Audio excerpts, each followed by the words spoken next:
is it always available to us? Is there always something in your existing job that's closer to your Dharma? Or what do you say to the person that says, oh, it's just not practical to do the thing that I feel, but it's just not realistic? What's your answer to that? So I think, in the book, I talk about these three different ways that we can start to bring duties to Dharma, right? And start to blend these two things. And because I think that the reality is like most of us don't feel like we have the time to do this. We're overwhelmed, right? And we have bills to pay, and the practicality is so important. Otherwise, like the philosophy is useless.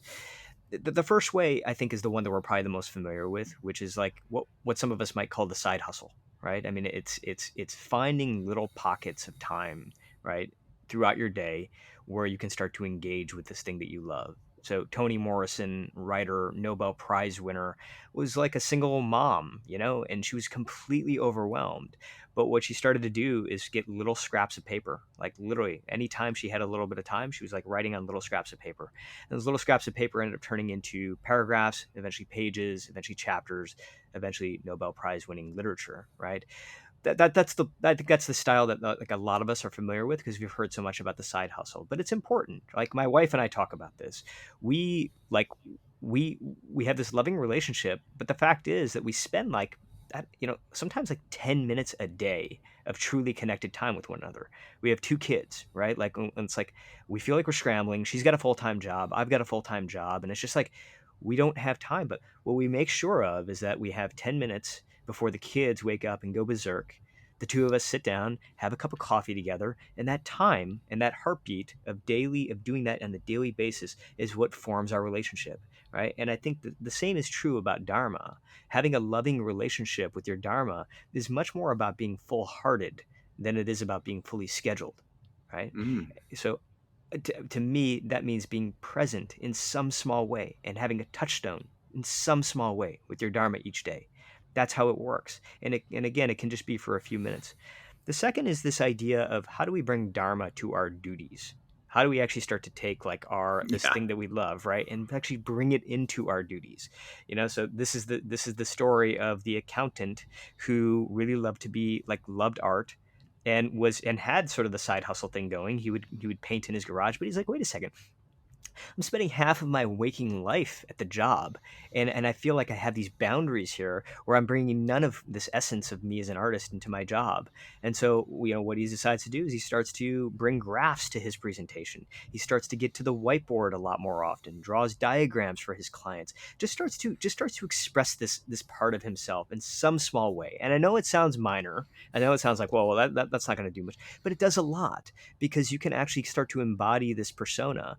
For me, I for a long time when I realized that I loved like storytelling was my essence.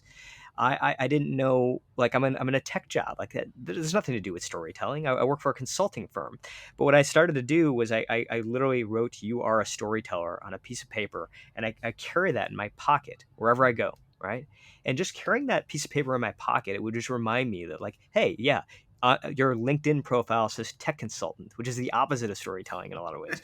But you can bring your essence as a storyteller to all these little moments, right? When you're inside a meeting, maybe it's something that you notice about the client. You tell a story to your colleagues, or, whatever it is. But you can start to bring this Dharma side of you to your duties. Then I think that there's also the reverse of that, right? Which is the third way, is to bring your duties into your Dharma, right? How do you do that? And that to me is really about noticing. Like, what are the things you're starting to notice about your job that you can actually start to bring into your craft? And the almost obvious and like cliche example of this, but I love it anyway, is Eminem.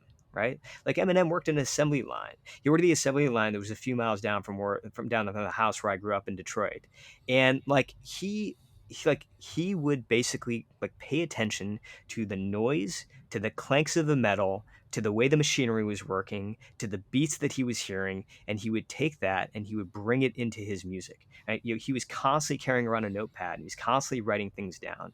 My buddy Rich, he actually did the whole thing that you and I were talking about, really wanted to be a painter. And so he moved to Florence and became a painter. But his mom got sick. she was died, like she had this emergency operation. So he comes back, he moves back to Detroit, and he takes a job at Trader Joe's. And he's like, look, there's just the two of them. His father's long gone. He's like, I got this. I'm going to take care of you. But what that means is I don't get to go be in Europe painting. I need to be here in Detroit taking care of her.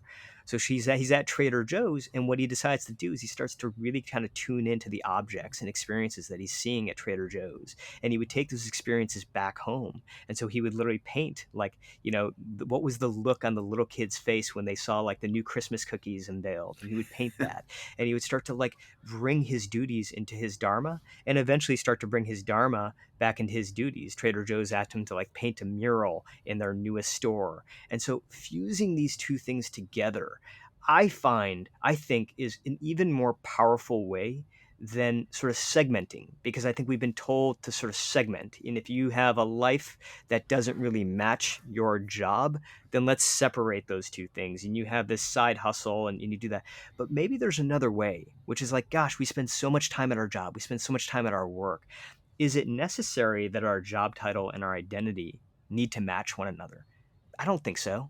I think that I think you could have the spirit of an artist. I think you could have the spirit of a DJ and still be working as a lawyer and still be working as an accountant. And I hope that this book is the practicalities of the book are showing us ways and how we can kind of bring these two worlds together.